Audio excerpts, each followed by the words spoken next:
Donc bonjour à tous, bienvenue à ce panel portant sur le leadership et la gestion. Je m'appelle Shina Miano et je serai votre modératrice aujourd'hui. J'ai le plaisir d'avoir avec moi des experts que vous allez découvrir sous peu, experts dans leur domaine, et je suis convaincue que la discussion aujourd'hui sera riche en expériences, en outils concrets pour tout le monde. Aujourd'hui, vraiment, le thème, c'est le leadership et gestion, un élément qui est crucial pour tout le monde. Peu importe le domaine, peu importe le moment où on se trouve dans sa carrière, c'est quelque chose qu'on doit maîtriser. Donc, avec moi, j'ai deux experts que j'ai hâte de vous présenter. Anne Laurente, bonjour. Enchantée. Enchantée. Et avec moi, Karim Djinko. Bonjour, enchanté. Comment allez-vous tous les deux? Bien, merci. Toi aussi? Oui, je vais très bien, merci. J'ai vraiment hâte de vous entendre tous les deux. Vous avez des parcours divers, des parcours magnifiques et inspirants. Et j'aimerais aujourd'hui un peu vous présenter devant tout le monde pour que chacun sache un peu qui vous êtes. Donc, qui êtes-vous, Anne Laurente? Que faites-vous? Parlez-nous un peu de vous pour commencer. Mon Dieu, je suis une multitude de choses. Je m'appelle Anne Laurente Alexandre. Je suis consultante senior en ressources humaines et en développement organisationnel. Je travaille présentement dans une firme de consultation qui s'appelle Boreala Management. On fait de l'efficacité organisationnelle, de la stratégie, des diagnostics, etc.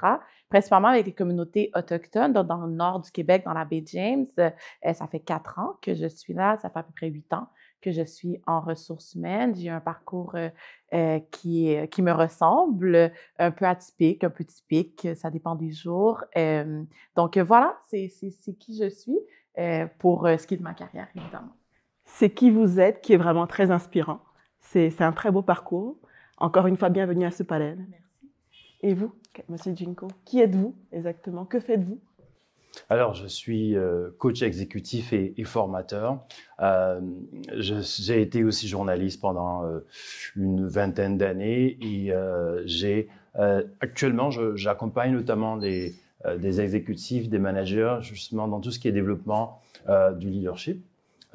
J'ai aussi ma firme Djinko Consulting qui accompagne les entreprises de l'identification des talents à la prise de fonction, en passant par le développement justement de la synergie d'équipe, de l'accompagnement justement pour faire d'eux des leaders conscients justement dans la façon de gérer les équipes, mais également de progresser personnellement. Parfait, merci. Nous parlons de leadership. Mais qu'est-ce que le leadership exactement pour vous? Qu'est-ce qu'on appelle, qu'est-ce que c'est qu'exactement? Essentiellement, c'est de l'impact. C'est utiliser des aptitudes naturelles notamment pour impacter positivement à la fois son environnement également, mais aussi son entourage. Donc, le leadership essentiellement, qui n'a rien à voir avec la position ou la place dans la hiérarchie d'une entreprise ou d'une organisation, mais c'est tout ce qui est soft skills, c'est tout ce qui permet profondément de ce qui on est, comment on peut l'utiliser justement pour avoir un impact positif. Parfait, merci. Donc, soft skills, qu'est-ce qu'on entend par ça exactement? C'est quoi les outils, c'est quoi les qualités, les compétences qu'on appelle soft skills? Quels sont les éléments qu'il faut mettre de l'avant pour dire qu'on a un leader devant nous? Mais je pense que c'est différent pour beaucoup de personnes. Je pense que pendant longtemps, on a mis un leader dans un carcan qu'on connaît bien, qu'on sait que ces compétences-là représentent être un leader. Toutefois, avec le temps, on se rend compte que tout le monde pourrait être un leader si on développe les bonnes compétences. Puis l'impact, j'abonde dans le même sens que Karim, dans ce sens-là, où est-ce que l'impact qu'on apporte aux autres, peu importe où on est placé, dans l'organisation ou dans l'environnement dans lequel on évolue, bien, tout le monde peut être un leader. Dans les équipes dans lesquelles je travaille, j'ai des personnes en poste d'entrée, puis j'ai des personnes en haut niveau et à différents moments, tout le monde est un leader dans différents domaines, dans différents projets. Un leader, c'est quelqu'un qui apporte du positivisme dans son environnement et qui encourage les autres à être qui ils ont envie d'être au meilleur de leur capacité. Donc, c'est pas vrai qu'un leader, c'est quelqu'un qui est haut placé, qui a beaucoup d'argent ou qui est influent juste d'une façon. Tout le monde peut être influent. J'ai des leaders dans différents groupes, j'ai des leaders dans des plus grands groupes. Donc, pour moi, c'est un peu de trouver ce que la personne a envie d'amener à son groupe pour développer son plein potentiel au maximum. Et est-ce qu'on est leader?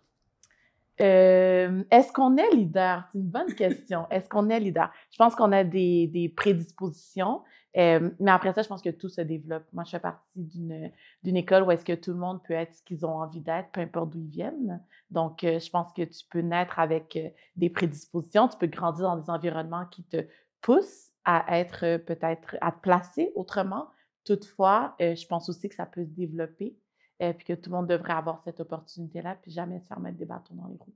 D'accord. Et comment est-ce qu'on peut justement développer ces capacités-là? Comment est-ce que, selon vous, quelqu'un qui aspire à devenir un leader pourrait travailler?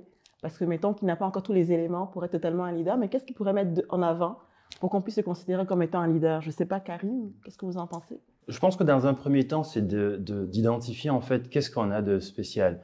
Quelles sont nos aptitudes naturelles, parce qu'on en a tous. Encore faut-il les connaître. Et une fois qu'on les connaît, comment on les met à profit, comment on les met à la disposition de la communauté. Donc, il y a des gens qui sont bons communicateurs, qui ont une capacité d'adaptation très élevée. Il y a des gens qui sont bons dans la résolution des problèmes. Il y a des gens qui servent de lien justement dans une équipe. Donc, identifier ces forces-là et ensuite les travailler, parce que ça dépend de ce que vous en faites aussi. D'ailleurs, pour revenir un peu en arrière, on a longtemps associé le leadership à une espèce de rapport à la virilité du pouvoir et de son exercice.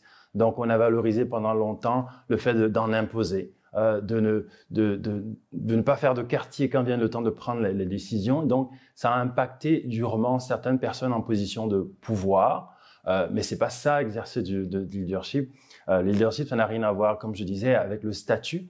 Ça a à voir avec comment on utilise justement ces aptitudes pour faire fonctionner un groupe, pour l'impacter. Et ça, tout le monde a le potentiel pour devenir leader.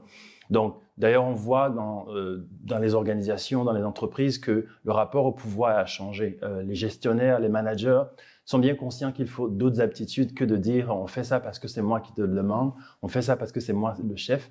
Mais est-ce qu'on est capable de partager une vision? Est-ce qu'on est capable de l'incarner? Est-ce qu'on est capable de communiquer cette vision? C'est tout ça qui va faire qu'on va avoir de l'impact, on peut amener un groupe, mais aussi amener les individus et aussi faire sentir bien les gens. J'aime bien la citation de Maya Angelou qui dit c'est pas ce que vous faites qui importe seulement, c'est pas ce que vous dites, mais c'est comment vous faites sentir les gens.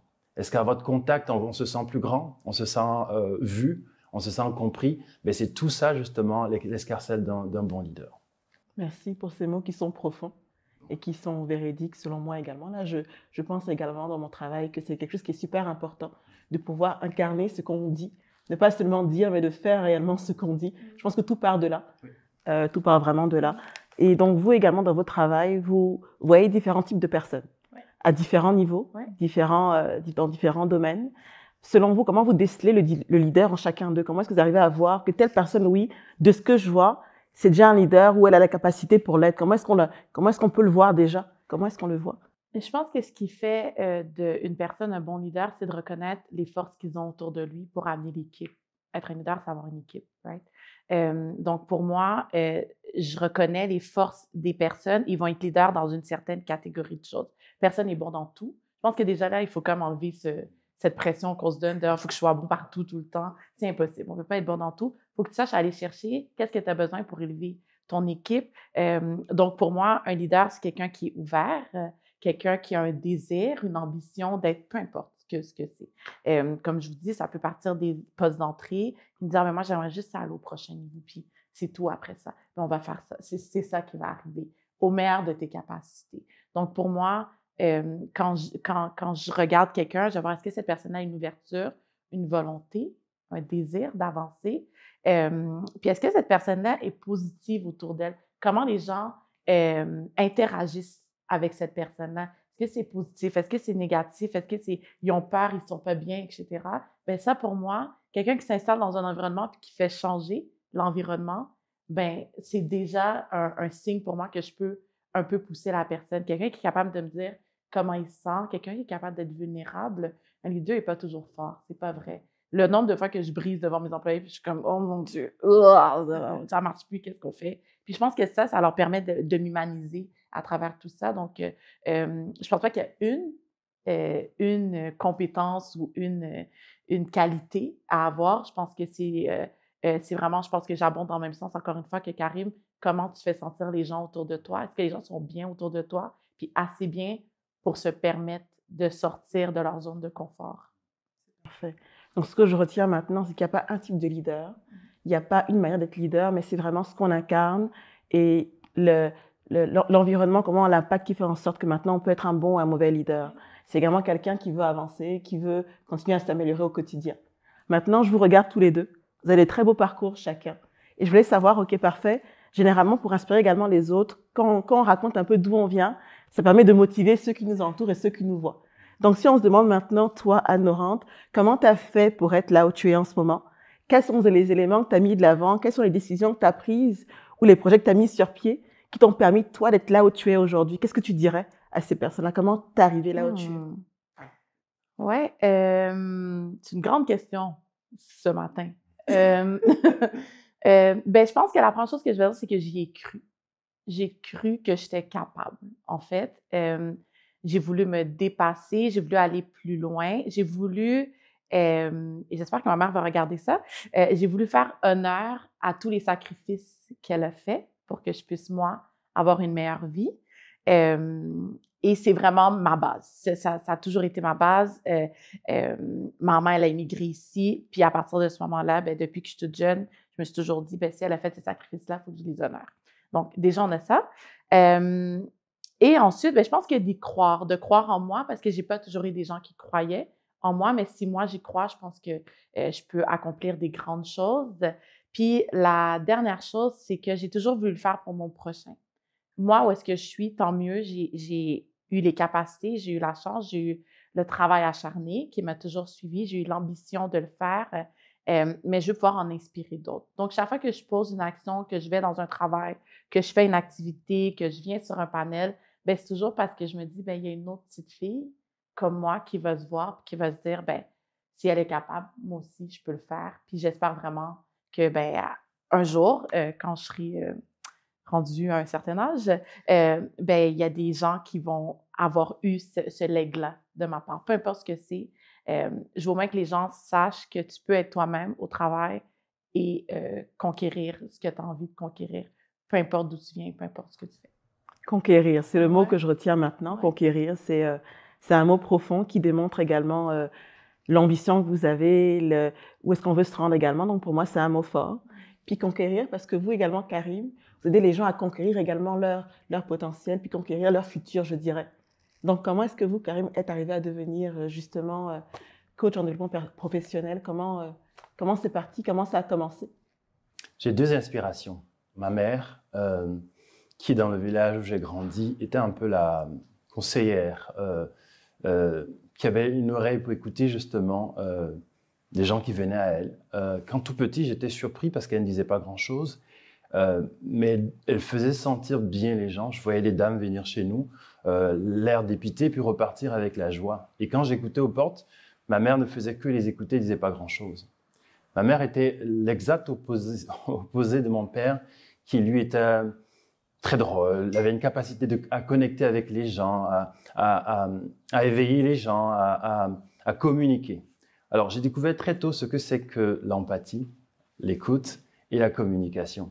Ça a déterminé ce que je voulais faire dans la vie. Et parce que c'était ma zone de génie, je me considère en fait comme une espèce d'étincelle qui aide les autres à éclairer le chemin qu'ils veulent emprunter. Et tout ce que j'ai fait comme enseignant, comme journaliste et comme coach aujourd'hui, ça vient justement de ce chemin de vie, de cette ligne de vie. Alors, je suis dans ma zone de confort, je suis dans mes aptitudes naturelles, dans tout ce que j'ai fait. Ça m'a aidé à faire des choix éclairés sur mes choix de carrière.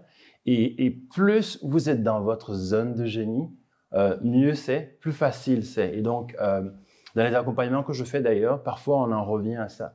Qu'est-ce qui vous allume? Qu'est-ce qui vous motive? En quoi vous êtes bien? Parce qu'en général, quand on fait quelque chose dans lequel on est bien, on se sent bien, c'est plus facile. Donc, c'est un peu mon histoire et c'est un peu l'histoire de beaucoup de gens aussi que j'accompagne. Quand quelqu'un travaille dans une position, dans ses forces, ben c'est plus facile et puis elle va aussi loin qu'elle peut. Parfait. Êtes-vous d'accord avec ça également? Ben oui, je pense que ben déjà, je trouve ça beau qu'elle a parlé de sa maman, puis que c'est la conseillère, puis de là, il a comme fait son petit tremplin à lui pour amener ça dans sa vie. Mais en effet, je pense que quand tu crois en tes capacités et tu crois en les capacités des autres, les gens rayonnent autour de toi. C'est pas seulement toi qui rayonne. Si toi, tu rayonnes, tout le monde autour de toi va rayonner. Et je pense que c'est important de garder ça en tête quand on est dans des positions où on doit inspirer les gens ou les forcer à sortir de leur zone de confort ou à euh, euh, conquérir des choses qu'ils pensaient jamais être capables de le faire, d'utiliser leur capacité à eux pour rebondir. Ben, pour moi, il y a quelque chose de grand qui se passe. Quand le déclic se passe, je pense que tu le fais un petit peu là, dans ta pratique de coaching. Quand le déclic se passe pour la personne qui est devant toi, il y a une magie qui opère instantanément. Puis, ben, c'est tout ce que je veux voir dans ce que je fais, dans ce que je dis, qu'on donne des promotions au travail. Tu le vois, OK, je suis capable, OK, c'est quoi ma prochaine étape? Puis il y a quelque chose de. Je sais pas, il y a une petite magie qui se passe. Ça me fait plaisir. On parle de leadership depuis tantôt. On a mis un peu de côté le volet gestion. Ouais. Est-ce que pour vous, leadership égale forcément gestion? En fait, moi, j'accompagne certaines organisations à humaniser la gestion de leur équipe. Parce qu'en définitive, personne ne met son humanité à la maison dans un tiroir avant d'aller au travail. Et travailler avec des gens, c'est d'abord rencontrer des gens. On a parlé de magie, on a parlé de rencontres humaines, que ce soit pour le journaliste dans le cadre d'une entrevue ou pour un manager qui essaie de sortir le meilleur de chaque individu de son équipe, mais en même temps, la magie de son équipe, ça prend justement de ramener ça à la considération humaine. S'il n'y a pas de connexion, c'est difficile de manager. S'il n'y a pas de connexion, c'est difficile de susciter l'adhésion. Et s'il n'y a pas de connexion, c'est difficile de partager une vision. Donc, pour moi, c'est intimement lié justement à la dimension humaine et on ne peut pas faire l'économie de ça. Et ça ramène aussi aux insécurités ou pas du gestionnaire, mais aussi de l'équipe. On l'a dit, un leader, c'est pas celui seulement qui sait tout faire, mais c'est celui qui est capable justement de fédérer autour de lui des énergies, des intelligences, etc. Donc, c'est la base. Et on a parlé d'ailleurs de ressources humaines. Aujourd'hui, même la gestion de talent a changé. Au jour 1 du recrutement, est-ce qu'on sait à qui on a affaire? Est-ce qu'on connaît les zones de génie de la personne? Est-ce qu'on sait comment la personne va s'intégrer dans une équipe? Est-ce qu'on voit à moyen et long terme où est-ce qu'on peut amener la personne en l'accompagnant? Bref, ça a même changé aussi la façon dont on recrute, la façon dont on gère et dans la façon dont on intègre le tout pour faire une équipe solide. Merci. Vous aimeriez un peu compléter les propos de Karine? Je suis alignée. Ou est-ce que tu peux être tu as besoin d'être leader pour être gestionnaire. Est-ce que tu es obligé d'être gestionnaire quand tu es un leader? La réponse, c'est non. Je pense que tu peux être un leader et juste exister dans ton environnement sans nécessairement. C'est pas pour tout le monde les postes de gestion. Je veux vraiment dire, c'est pas nécessaire d'aller dans un poste de gestion si c'est pas ce que tu veux faire dans la vie. Mais je pense que tu peux être un leader juste dans ton environnement immédiat, sans nécessairement aller vers la gestion. Je pense que dans une équipe, tu as toujours besoin d'un leader autre que tes gestionnaires. Toujours, tu as besoin de quelqu'un qui va embarquer avec toi coûte que coûte, quelqu'un qui va motiver ton équipe, quelqu'un qui va être sur le terrain un peu pour voir qu'est-ce qui se passe. Donc, un leader n'est pas nécessairement gestionnaire. Un gestionnaire doit être un leader parce que il doit apporter son équipe avec lui. Toutefois, je pense qu'il y a des nuances dans le leader. Il y a des styles de leadership. On pourra s'en reparler, mais il y a des styles de leadership. Donc, tout est possible. Donc, quand on parle de qui peut être un leader ou pas, ben, je pense que tout le monde, pas mal, peut être un leader. On parle de style de leadership et je fais du pouce sur ce qu'il a dit Karim tantôt. Quand il disait qu'avant, un leader, c'était quelqu'un qui était considéré comme quelqu'un de vraiment... On pensait à la personne virile, la personne devant, qui était forte et tout. Et là, tu me parles de style de leadership. Ouais. Donc, finalement, quels sont les styles aujourd'hui qu'on a pour le leadership? Qu'est-ce qui existe selon vous? Bien plutôt, je vais reformuler. Quels sont les styles selon vous en ce moment qui sont les plus marquants et qu'on devrait mettre de l'avant? Parce qu'il y en a plusieurs là, mais... Bien, si je peux me permettre de faire un peu de pouce sur ce que Karim a dit, un leader humain, là, je pense que c'est ça qu'on cherche le plus possible. Un leader proche de son émotion, vulnérable, ouvert d'esprit, prêt à aider son équipe.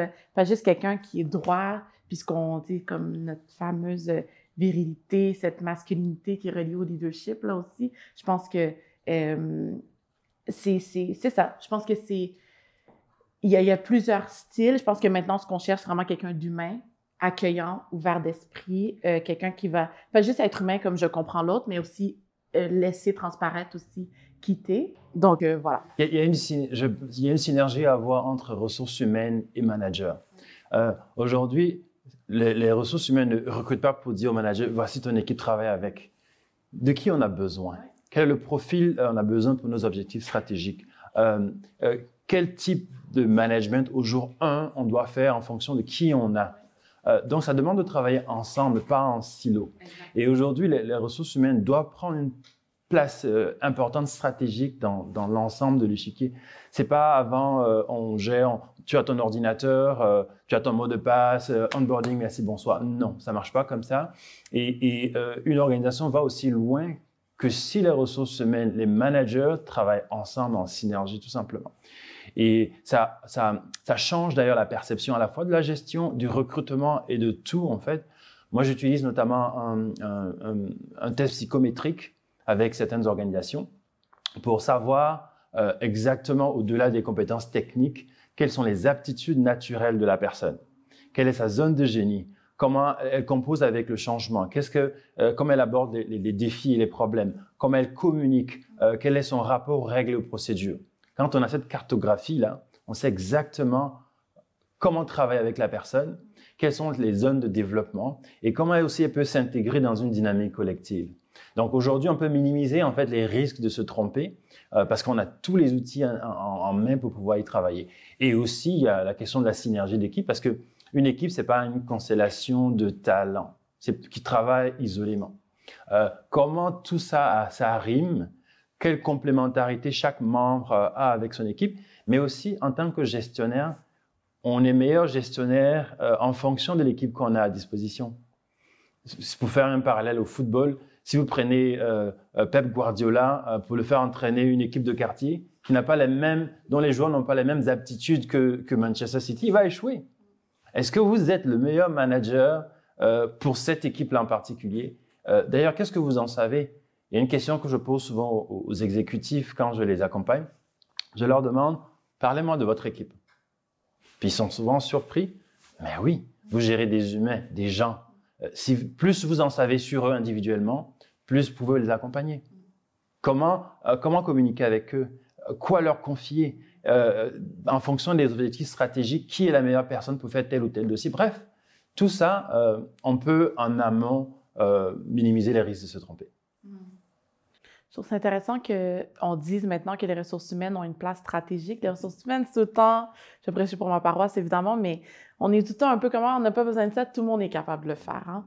Les ressources humaines, ils ont une place qui est très importante. C'est pas pour rien qu'on a changé le terme pour gestion de talent maintenant. Donc l'équipe talent, la gestion de talent, on recrute des talents, etc. Parce que c'est des talents qu'on a.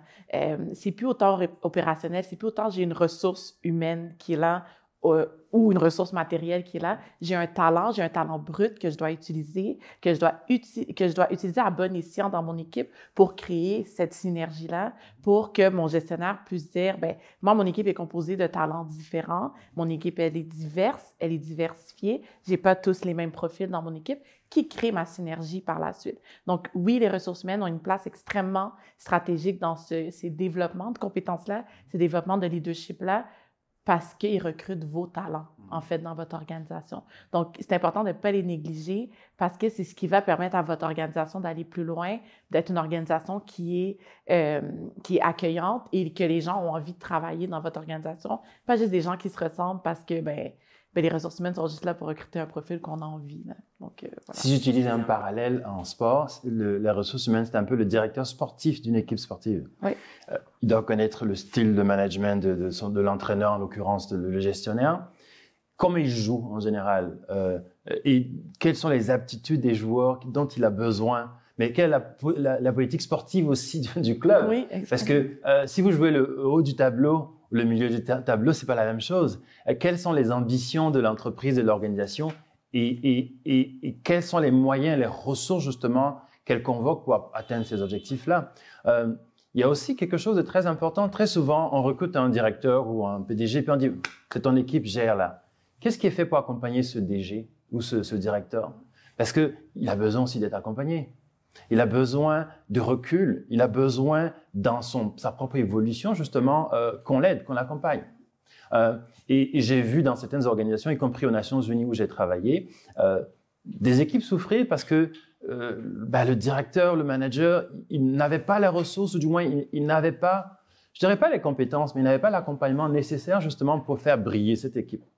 Donc, c'est une responsabilité des organisations, pas juste de s'occuper des employés ou des travailleurs, mais aussi de s'occuper des gens qui sont en position de pouvoir, de direction et de gestionnaire. Exactement. C'est une équipe, en fait. Et une bonne équipe doit avoir un gestionnaire idéal aussi, ou du moins qui a les compétences d'amener cette équipe-là aussi loin.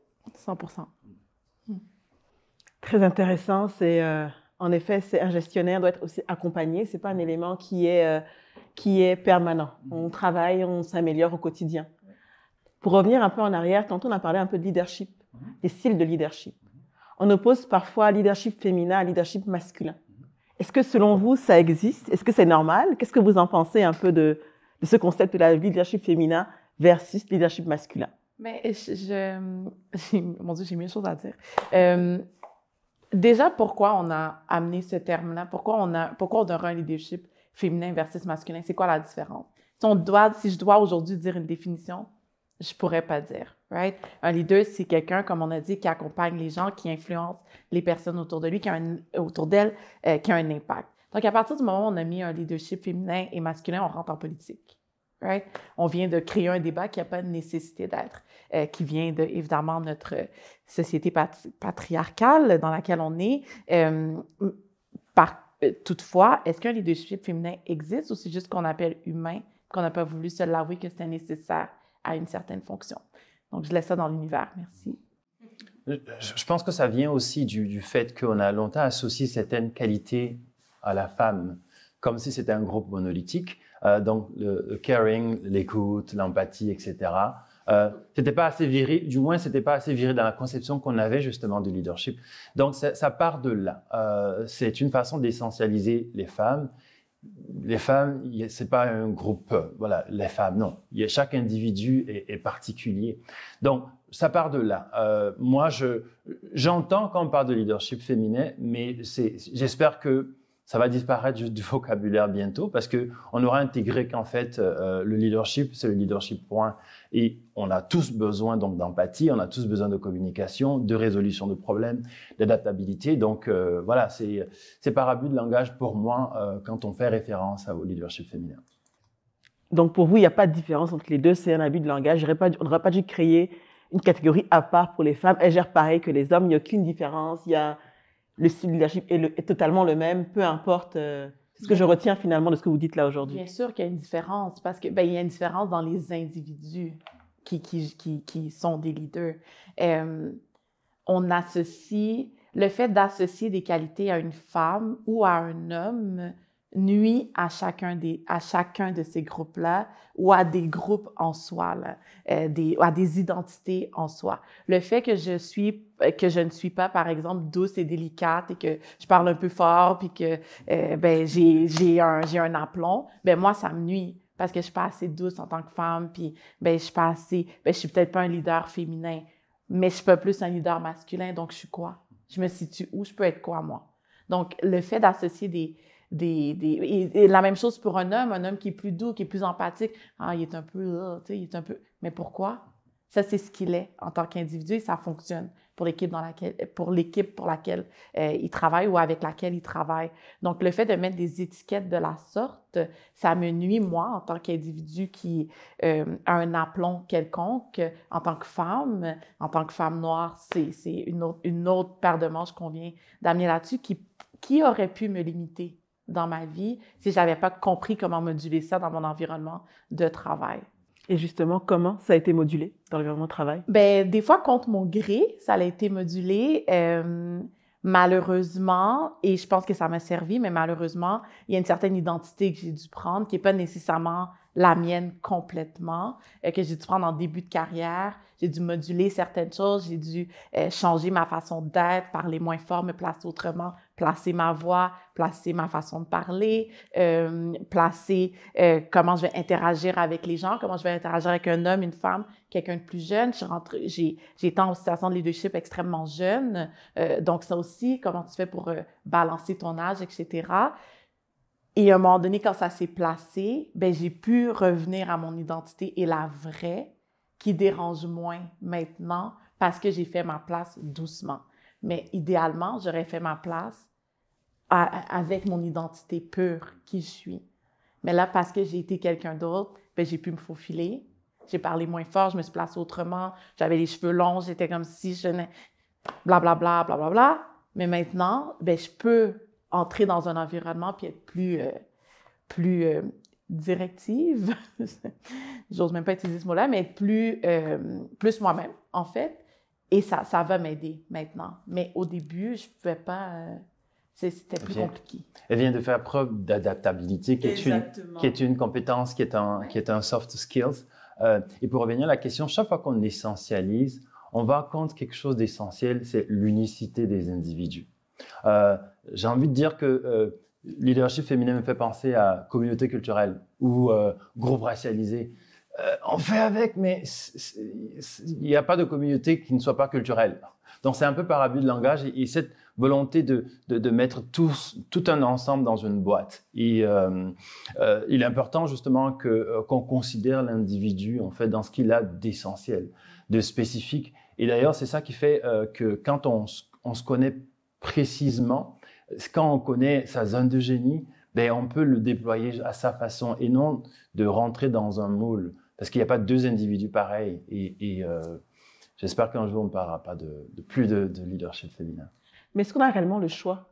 Parce que dans tes propos, je me suis un peu reconnue également dedans. C'est qu'en réalité, quand on commence un travail, on est perçu d'abord physiquement par comment est-ce qu'on se présente, comment est-ce qu'on parle.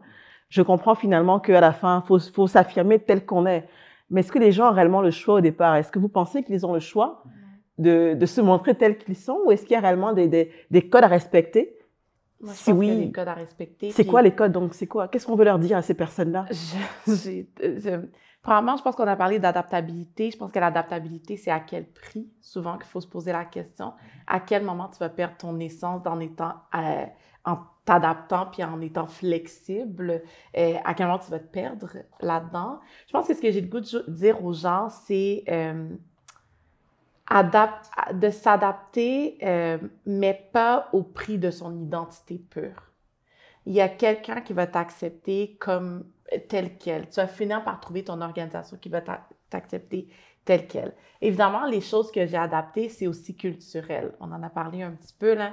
Je suis une femme noire qui est arrivée dans un environnement, une femme haïtienne, je parlais d'une certaine façon, etc. Donc, moduler son accent, moduler sa façon de se présenter. On parlait un petit peu plus tôt de comment tu vas t'habiller aussi, la façon que tu te présentes, c'est super important.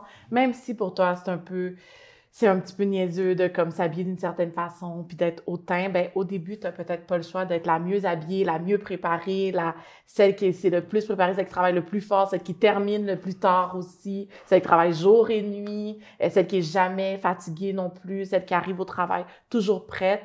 Tout ça, c'est important jusqu'à ce qu'il faut que tu prennes du recul puis que tu peux tranquillement t'asseoir puis éventuellement peut-être aider les autres à ne pas le faire.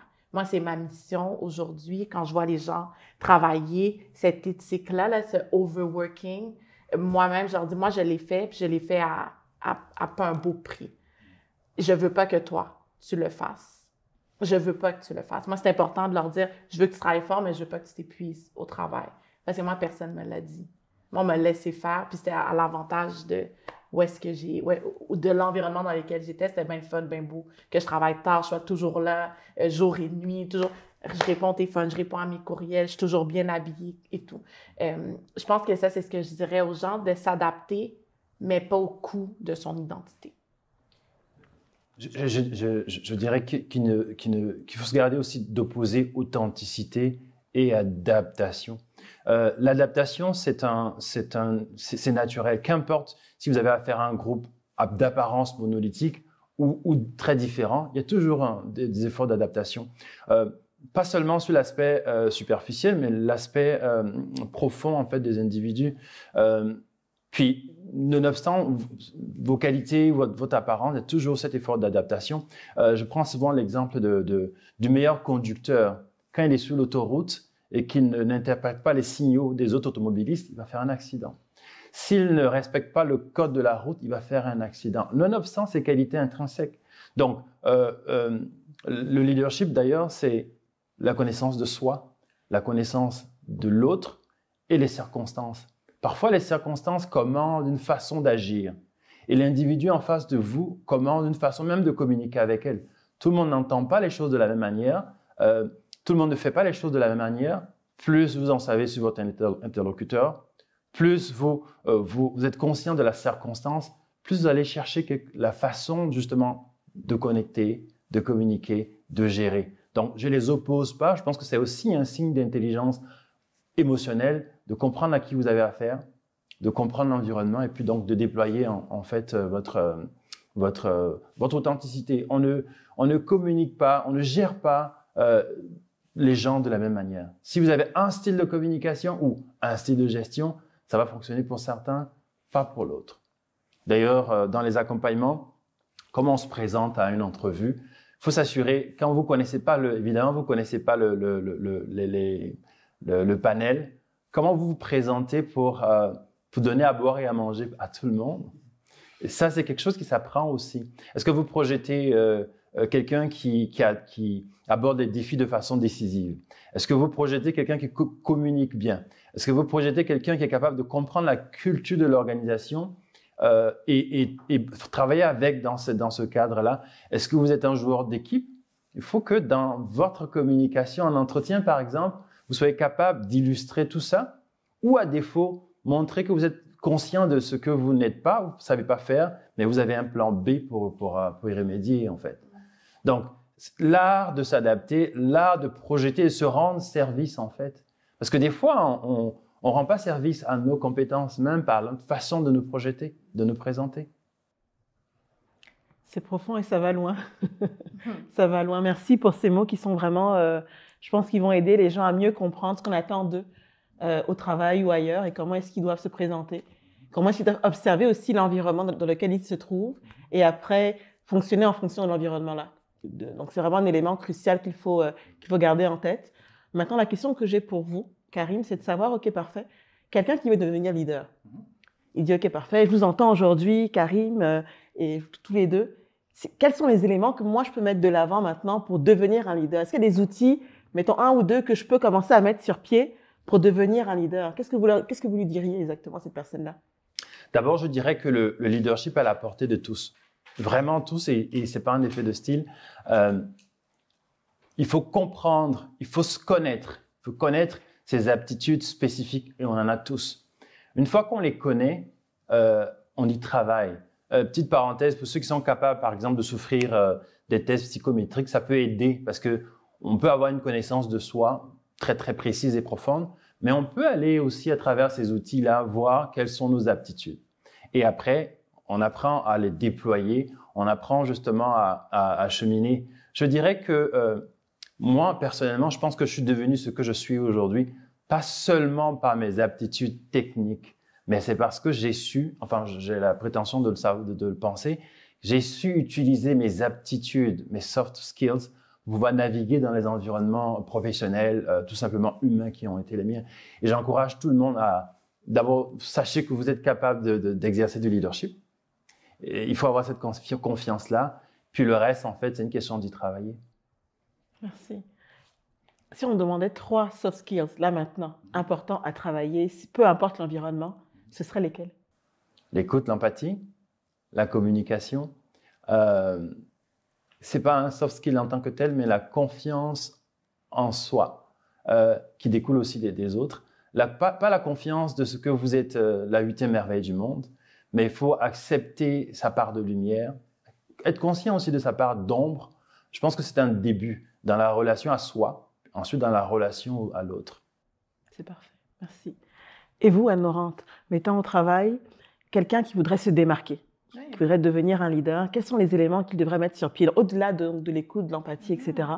Comment est-ce qu'il peut se démarquer pour se faire justement voir et avancer, progresser dans sa carrière? Ben, d'emblée, je pense que c'est de s'assurer d'être vu, de connaître c'est quoi nos compétences, puis de les utiliser. Moi, souvent, les gens vont me dire « Ah, you work your magic ». C'est comme, t'es arrivé, t'as work ta magic. Puis je suis comme, ben oui, comme j'ai fait ce que je pouvais. Je pense que c'est de savoir où est-ce que tu peux shiner. Des fois, dans ton environnement, ton travail et ce que t'es, c'est deux choses qui doivent se rencontrer à un moment donné, mais c'est pas toujours là-dedans. Par exemple, si tu es quelqu'un qui est très social, qui aime faire des événements, qui aime aller dans des activités, etc., mets-toi dans le comité social. Sois dans le comité social. Ça va te faire voir. Il y a des gens qui vont te voir, des gens qui vont te remarquer. Pas tout le monde, mais il y a des gens qui vont te remarquer. Lève la main, parle. C'est pas vrai que tout ce que tu dis fait pas de sens. Des fois, ça n'a peut-être pas rapport exactement à ce que tu es en train de dire, mais ça va peut-être donner une idée à quelqu'un d'autre. Crée-toi un comité de direction pour toi. Donc, ton propre comité de direction à toi, c'est qui? C'est des gens qui vont t'inspirer, des gens qui vont pas qui vont te dire les vraies choses. Quand tu fais quelque chose qui marche pas ou quand tu sais, des fois, on est au travail, quelqu'un dit quelque chose, on est comme, oh non, c'est pas moi, non, non, non. Ben, qui va te dire, oh non, là-dessus, tu avais raison, ou là-dessus, pour vrai, fais plus ça. Donc, c'est qui ton comité de direction? C'est qui les gens qui t'inspirent, qui t'obligent à être le meilleur de toi-même? Fait que ça, je dirais que d'utiliser tes compétences, de te créer un comité de direction et de trouver ce qui te fait rêver, en fait. De trouver jusqu'où tu veux aller, toi, pour aller dans cette direction-là. Des fois, c'est pas nécessairement dans un projet, c'est dans des trucs autres, comment tu accompagnes les autres, est-ce que les gens se rallient à toi même quand tu n'es pas un leader? Tu sais, il y a des gens dans des équipes, pour ceux qui ont des équipes, ils sont pas le leader, mais tu sais qu'il faut que tu leur donnes l'information à eux en premier pour qu'ils puissent propager ta bonne nouvelle. Bien, sois cette personne aussi, que la direction te voit, que la direction valorise ton opinion aussi. Puis tranquillement, tu vas y arriver. Puis je dirais que la dernière chose, c'est d'y croire. D'y croire en toi. Comme a dit Karim, si tu n'as pas confiance en toi, qui va avoir confiance en toi? Donc, je dirais de croire en tout ce que tu es capable. Il n'y a rien qui est impossible. C'est l'infinité des possibles qui existent, tant qu'à moi. Parfait. Maintenant, le mot de la fin. S'il y avait une phrase que vous voulez que les gens gardent en tête à la fin de ce panel, ce serait laquelle? Qu'est-ce que vous voulez qu'ils retiennent d'aujourd'hui pour vous? Leadership et gestion. L'humain que vous êtes est plus important en fait que ce que vous pensez, que vous faites. Parce qu'en fait, la compétence technique, ça ne se voit pas d'emblée, mais les aptitudes, vos soft skills, c'est ce qui est le plus apparent. Travaillez là-dessus et ça vous amènera aussi loin en fait que vos compétences techniques, tout simplement. Et en plus, on n'est pas seulement ce qu'on fait, on est surtout qui on est. Et interrogez-vous sur qui vous êtes et qu'est-ce que vous avez de spécifique. Quelle est la lumière qui émane de vous? Quelle est votre zone de génie? Une fois qu'on le sait, c'est plus simple de pouvoir naviguer et puis de faire valoir en fait qui on est profondément. Anne-Laurente?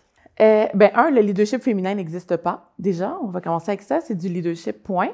Comme j'ai dit, de croire en toi parce que personne d'autre va le faire autre que toi.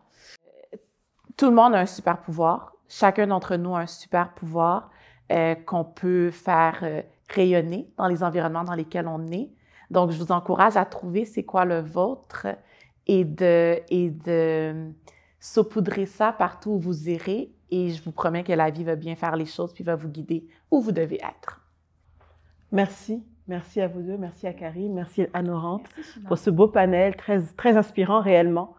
J'espère également que tout le monde ici qui a écouté ce panel pourrait être inspiré. Voir que c'est accessible pour vous, à tous. Passez à l'action, n'attendez pas, il n'y a rien à attendre, tout est possible. Écoutez-vous, regardez autour de vous et agissez. C'est maintenant, comme disait Anne-Laurente, tout est possible, croyez-y.